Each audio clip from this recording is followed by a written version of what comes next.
Under the radiant glow of a Manhattan penthouse sunset, a formidable billionaire, accustomed to absolute control, finds himself utterly powerless. His 8-year-old son, battling late-stage cancer, collapses in the opulent dining room.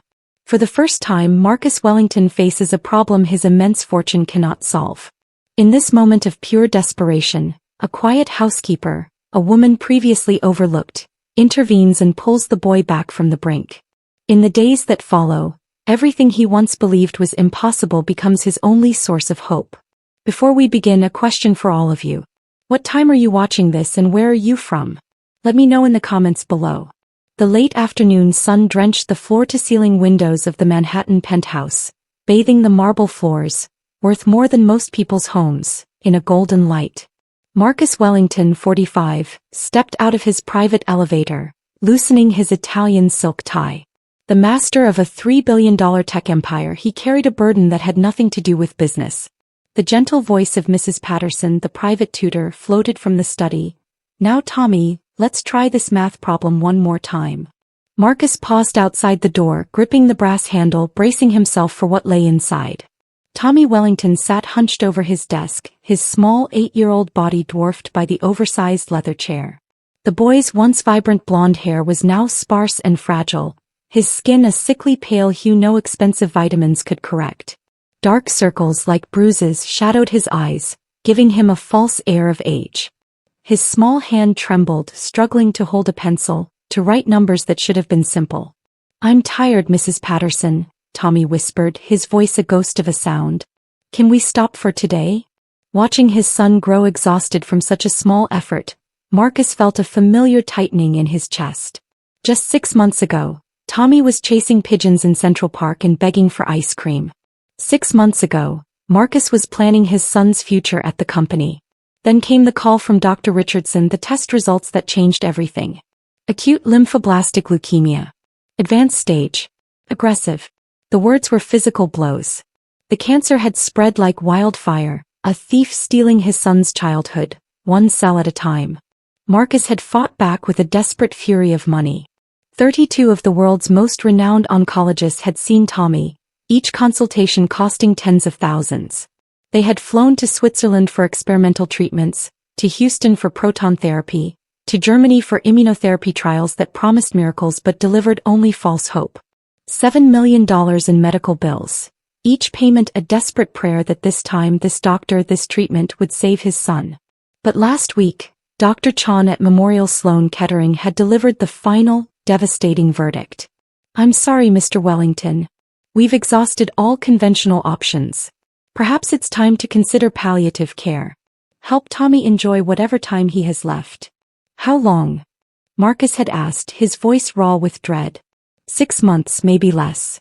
From the corner of his eye, Marcus noticed Grace Johnson moving silently through the adjoining room, straightening books that were already perfectly aligned. Grace had been with the family for 3 years, arriving shortly after his wife, Sarah, died in a car accident. At 52, Grace moved with a quiet purpose, her presence meant to be felt but not seen. Her hands, weathered and strong, spoke of a life of hardship Marcus could only imagine. Yet her eyes held a gentleness that seemed to soothe Tommy in ways all the expensive therapies could not. Marcus had observed Grace lingering near Tommy's room during tutoring sessions, her gaze fixed on the boy while her hands stayed busy with unnecessary tasks. He sometimes caught her watching Tommy with an almost maternal expression. While she never overstepped, there was a look in her eyes, a look of recognition as if she had witnessed this kind of suffering before. Tommy pushed his workbook away and laid his head on the desk, his breathing shallow and labored.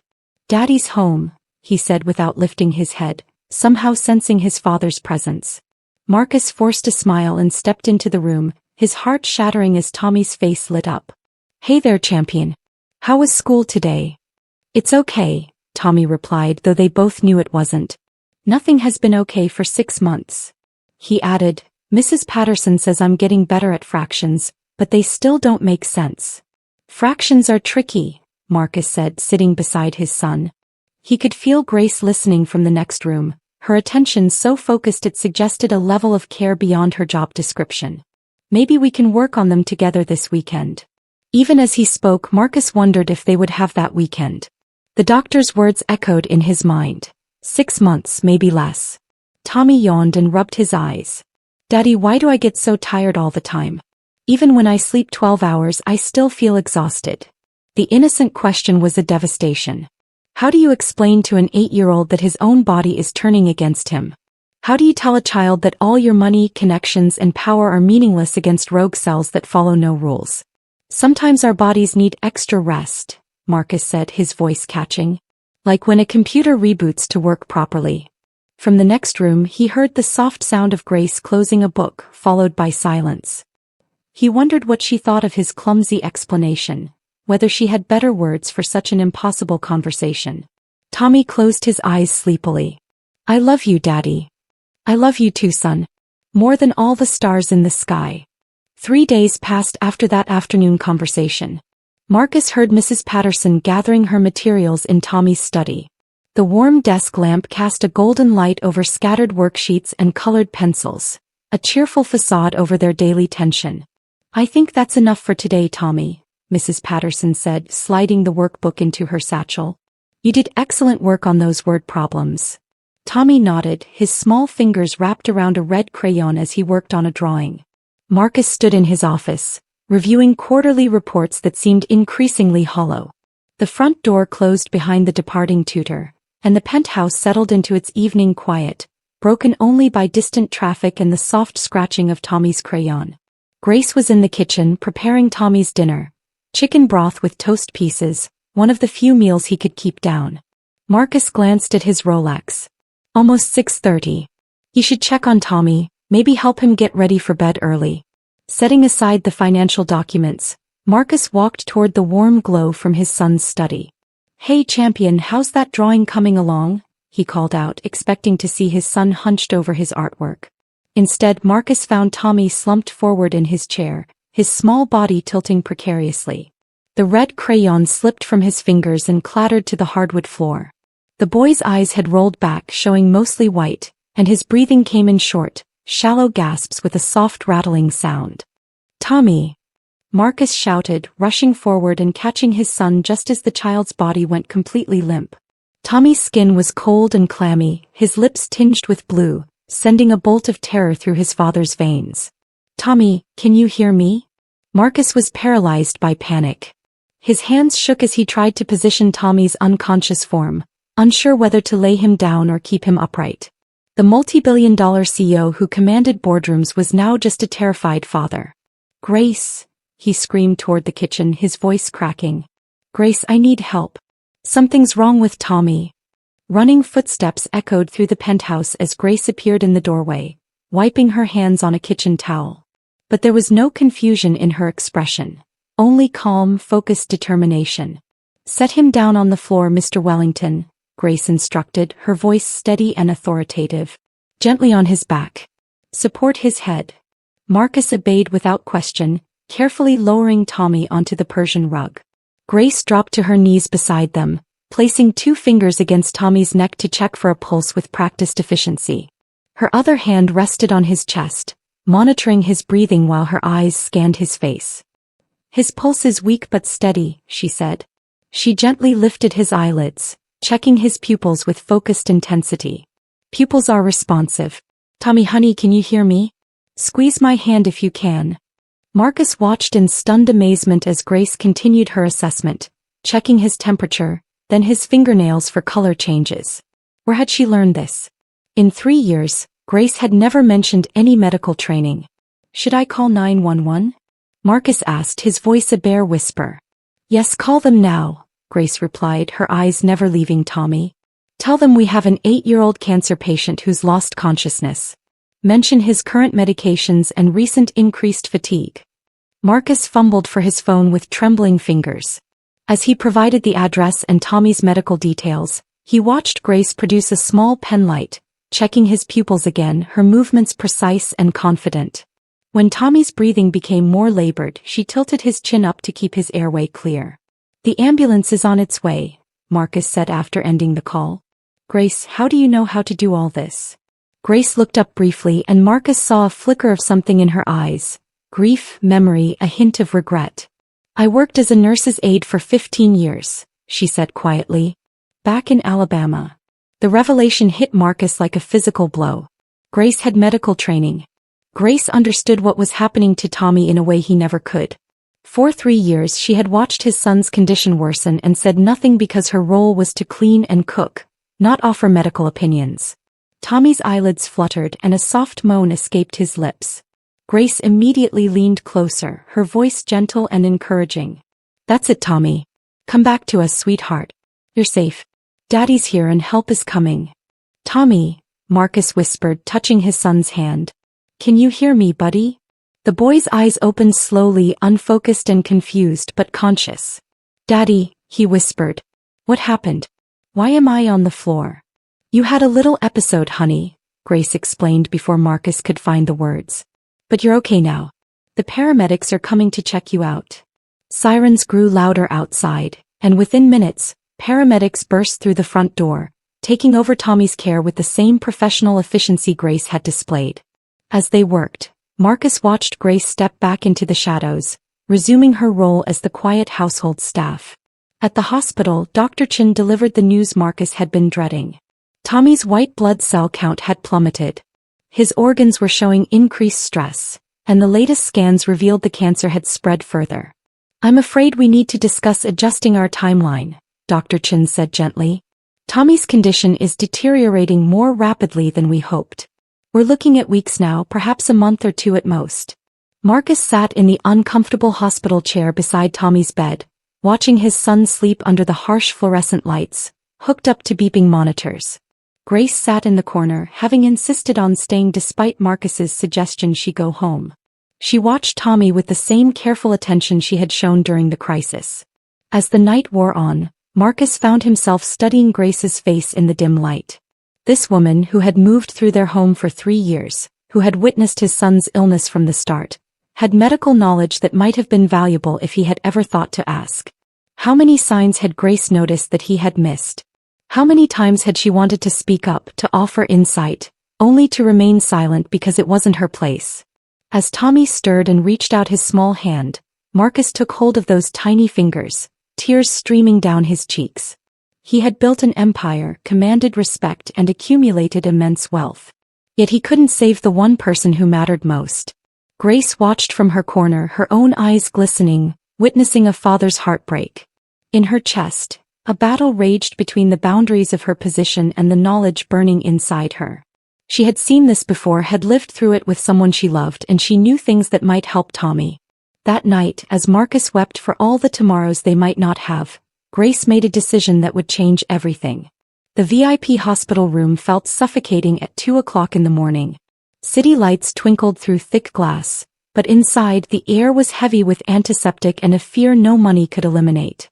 Tommy lay motionless, a small form almost lost in the white sheets, surrounded by the steady beeping of monitors. Marcus sat hunched in a leather recliner, his expensive suit wrinkled, his tie loose. He hadn't slept in 12 hours. Every few minutes he touched Tommy's hand, a silent reassurance that his son was still breathing. Grace remained in her corner chair, back straight, hands folded, her gaze fixed on Tommy. "Grace," Marcus said, his voice raw with exhaustion. "You don't have to stay all night. You should go home. Get some rest." Grace turned to him, her dark eyes reflecting the monitor light. "If it's all the same to you, Mr. Wellington, I'd like to stay. Tommy might need something." The genuine concern in her voice stirred something uncomfortable in Marcus's chest. For the first time in 3 years he truly looked at Grace, seeing not just household staff, but a woman who cared deeply for his son. "Grace," he said thoughtfully. "Earlier you knew exactly what to do. You have medical training. Why didn't you mention that before?" Grace was silent for a long moment, her fingers working against each other. When she spoke, her voice was full of old memories. "My father raised me in rural Alabama, Mr. Wellington. He was a sharecropper but also what folks called a healer.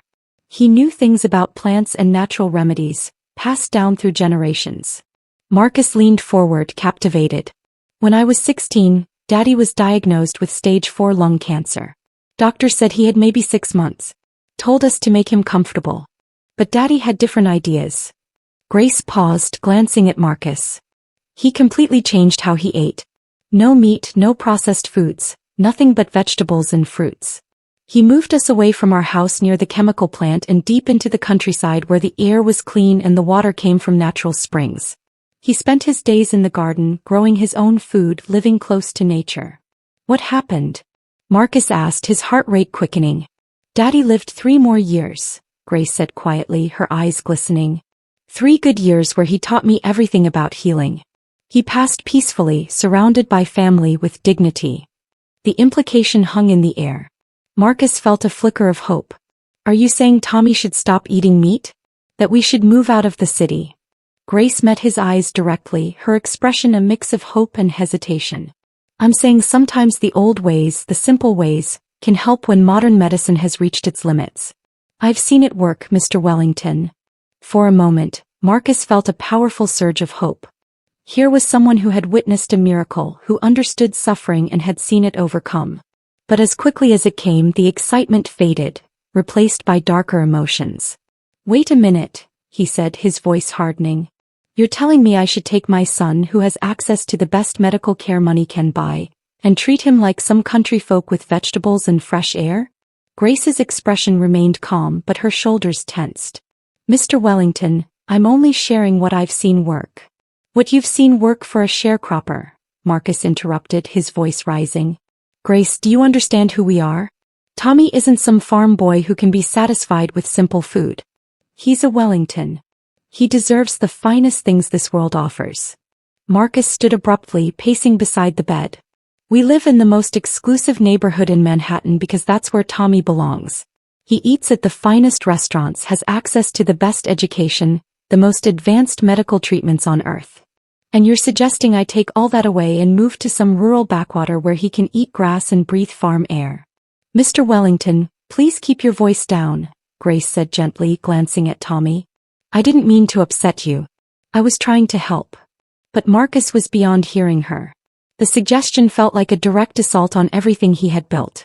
Help, he scoffed, his voice dripping with disbelief and anger. You think it would help my son to live like a peasant, to give up everything good and civilized? Sometimes the good life isn't what makes us well, Grace said quietly. Her words only fueled his rage. Don't lecture me about what's good for my son. Marcus snapped, pointing at her. I've spent $7 million on the best doctors in the world. I've flown him to the most advanced medical facilities on 3 continents. I've given him everything a child could want.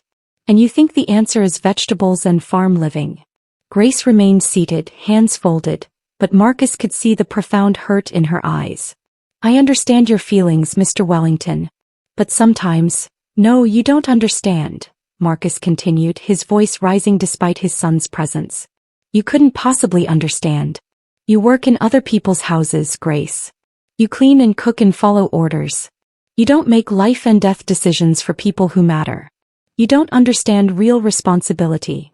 The words hung in the air like poison. Marcus knew instantly he had gone too far. Grace's face crumpled slightly, not with anger but with deep pain. For a moment she looked as though she might speak, but instead she nodded slowly and looked down. You're right, Mr. Wellington, she said softly, her voice barely audible. I apologize for overstepping my bounds. It won't happen again. Grace stood slowly, smoothing her dress with trembling hands. She gathered her purse and moved toward the door with the quiet dignity of someone who had learned to absorb harsh words without breaking.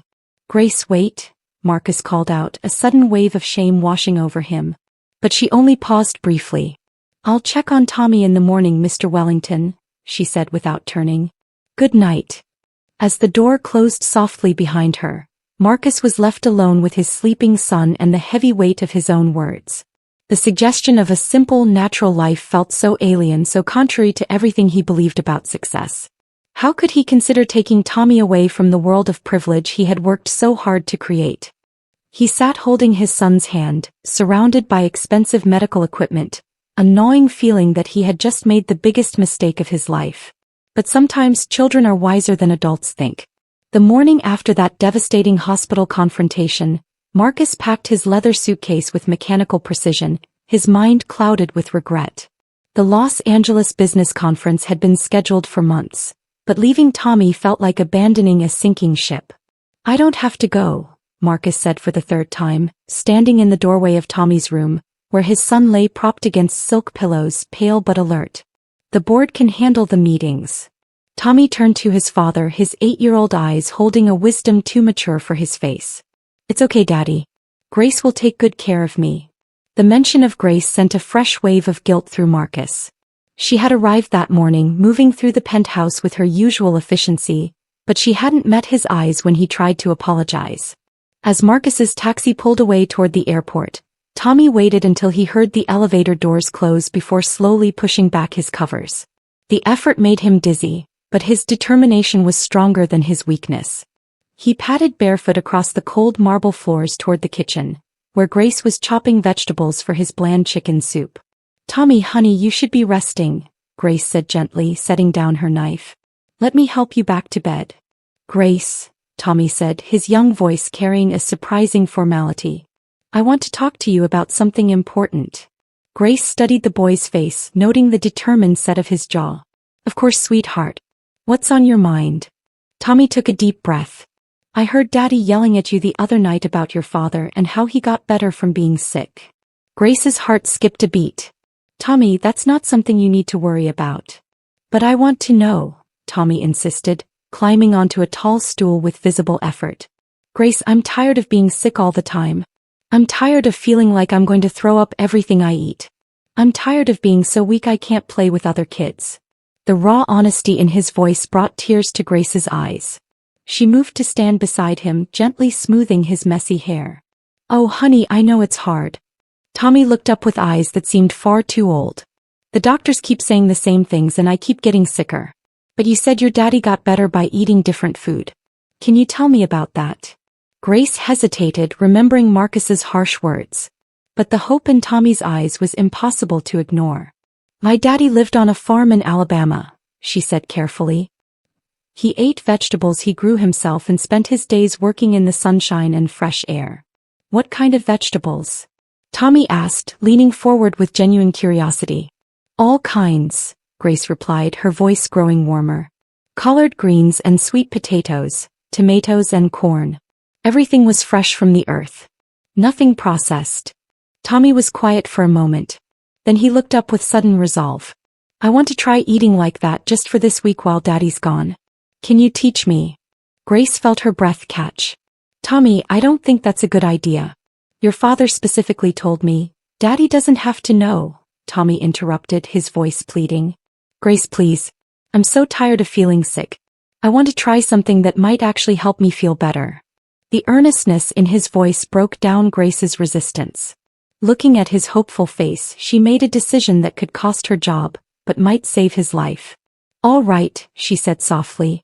But just for this week and only if you promise to tell me immediately if you start feeling worse.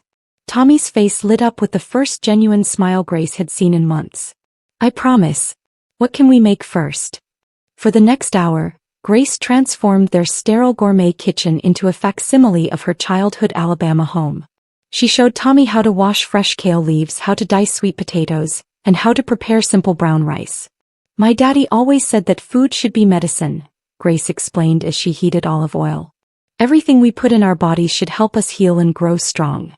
Tommy watched with fascination as Grace sautéed onions and garlic, filling the kitchen with rich, earthy aromas completely different from his usual bland meals. It smells amazing, he said, his eyes bright with interest. As the week progressed, Grace and Tommy fell into a gentle routine that felt like a secret adventure. Each morning, Tommy shuffled into the kitchen in his pajamas, eager to learn about whatever new vegetable Grace had planned.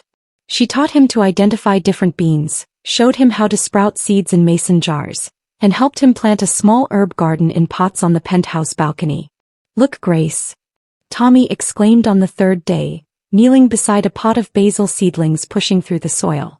They're growing. I made something grow. The joy in his voice was infectious, and Grace found herself smiling more than she had in months. You sure did, honey. Those little plants will give us fresh basil. By the fourth day, the changes in Tommy were impossible to ignore. His appetite, virtually non-existent for weeks, returned with surprising enthusiasm.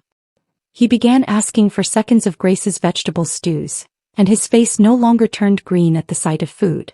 Grace, I slept through the whole night last night. Tommy announced on the fifth morning, practically bouncing as he entered the kitchen. I didn't wake up with a headache or feeling sick. Grace felt tears prick her eyes, watching the boy who had been listless and pale just days before now moving with something approaching normal childhood energy. That's wonderful, sweetheart. It's different, Tommy said thoughtfully, settling onto his usual stool. Like there's something warm and good inside me instead of something cold and scary. By the seventh day, when Marcus's flight was scheduled to land, Tommy had more color in his cheeks than Grace had seen since his diagnosis. He moved with easier energy, laughed at simple jokes, and had even started reading books again instead of just lying in bed. As Grace prepared their final plant-based lunch, Tommy sat at the kitchen island, tending to his herb garden, chattering excitedly about the tiny tomato plant they had started from seeds. The transformation was so complete that Grace found herself holding her breath as she heard the familiar sound of the elevator arriving. Marcus's key turned in the lock, followed by the sound of his leather briefcase hitting the marble floor. "Tommy," he called out, his voice carrying the tired note of a worried father. "Daddy's home." When Marcus appeared in the kitchen doorway, he stopped dead in his tracks, his mouth falling open in amazement. The small farmhouse in rural Vermont sat nestled among rolling green hills, its white clapboard siding weathered to a gentle gray. Spring had arrived early, filling the air with the scent of apple blossoms and rich, earthy soil. 15 months had passed since that shocking moment when Marcus walked into his Manhattan kitchen to find his son transformed. "Tommy, don't step on the lettuce seedlings," Grace called out from where she knelt beside a raised herb bed, her hands deep in the dark soil. At 53, she looked younger than she had during those dark Manhattan days, her face relaxed and peaceful. "I won't, Miss Grace," Tommy called back, using the affectionate title that had evolved from their formal relationship into something like family. He carefully navigated between the planted rows toward the greenhouse Marcus had built with his own hands last fall. Marcus smiled, watching his son disappear into the small glass structure to check on the seedlings he had started for their summer garden. "How is this possible?" Marcus had whispered that day, dropping his briefcase as he stared at Tommy in amazement. Tommy had looked up with bright, clear eyes, his small face radiant. "Grace taught me how to eat like her daddy did when he was sick, Daddy. And look, I feel so much better." The conversation that followed had been unlike anything Marcus had ever experienced. Grace had carefully explained what she and Tommy had done, emphasizing she never intended to undermine his authority. But as she described the plant-based meals and Tommy's gradual improvement, Marcus felt something profound shift in his chest. The weeks that followed were a crash course for Marcus. He threw himself into researching plant-based nutrition and natural healing with the same intensity he'd once brought to corporate mergers. More importantly, he began seeing Grace not as an employee, but as a woman whose life experiences had given her a wisdom all his money couldn't buy. He learned about her childhood in rural Alabama, about the father who taught her that food was medicine. The decision to leave Manhattan hadn't been easy, but as Tommy's health continued to improve, it became clear that the sterile luxury of their penthouse was no longer what their family needed. Marcus sold his company, liquidated his real estate and luxury possessions. "Are you sure, Daddy?" Tommy had asked on moving day. "You're giving up everything you worked for." Marcus knelt to look his son in the eyes. "Tommy, I'm not giving up anything that matters. Everything important is right here." The farmhouse had been Grace's suggestion, a place where they could grow their own food and live simply, surrounded by clean air and natural beauty. Marcus had worried about uprooting Grace from New York, but she smiled and told him that home wasn't a place, it was the people you chose to care about. Now, watching Tommy tend his garden, Marcus felt a peace he had never known. The boy's latest medical tests showed no trace of cancer. His blood work was perfect and his energy seemed limitless. The doctors in Burlington were amazed by his recovery. Footsteps drew Marcus from his thoughts as Grace approached with 2 steaming mugs of herbal tea she had brewed from garden plants. She handed him one and settled into the rocking chair beside his, both watching Tommy emerge from the greenhouse with a basket of fresh vegetables. "Look what I picked for lunch," Tommy called out, holding up a perfect red tomato that gleamed like a jewel. "Miss Grace, can we make that pasta sauce you taught me?" "Of course, honey," Grace replied warmly. "Why don't you wash those vegetables while I start the sauce?" As Tommy bounded toward the house, Marcus turned to Grace with profound gratitude. "Grace, when I think about how close I came to losing him, and how my pride almost prevented me from hearing what you were trying to tell me. Grace sat down her mug and looked at him with gentle eyes. Mr. Marcus, you don't need to thank me. Watching Tommy grow strong and healthy, that's all the thanks I need. It's not enough, Marcus said firmly. Grace, I want to establish a research center focused on integrative medicine and natural healing, especially for children with cancer. I want to name it after your father. Grace's eyes filled with tears. You would do that? The Samuel Johnson Center for Natural Healing will open next year in Burlington, Marcus replied. It will provide research, education, and treatment options for families exploring integrative approaches. And Grace, I want you to be part of it. He continued, there's something else. I know your granddaughter Kesha wants to study medicine. I've set up a full scholarship for whatever medical school she chooses. Their conversation was interrupted by Tommy's voice from the kitchen. Miss Grace, Daddy, come see how big these tomatoes are. Marcus and Grace exchanged smiles and rose from their rocking chairs, walking together toward the house. As they entered the warm, sunlit kitchen filled with the aroma of herbs and fresh bread, Marcus felt overwhelmed by the simple perfection of the moment. Daddy, Tommy said, looking up with thoughtful eyes. Are you happy we moved here? Marcus wrapped his arm around his son and pulled him close, breathing in the sweet scent of his healthy hair and feeling the steady beat of his strong heart. Tommy, I've never been happier in my life. Sometimes, the most miraculous things come from the sources we least expect. And sometimes to save a child we need to learn how to become childlike ourselves. Humble, open, and ready to listen to voices we might have overlooked before. Join us and share meaningful stories by hitting the like and subscribe buttons. Don't forget to turn on the notification bell to start your day with profound lessons and heartfelt empathy.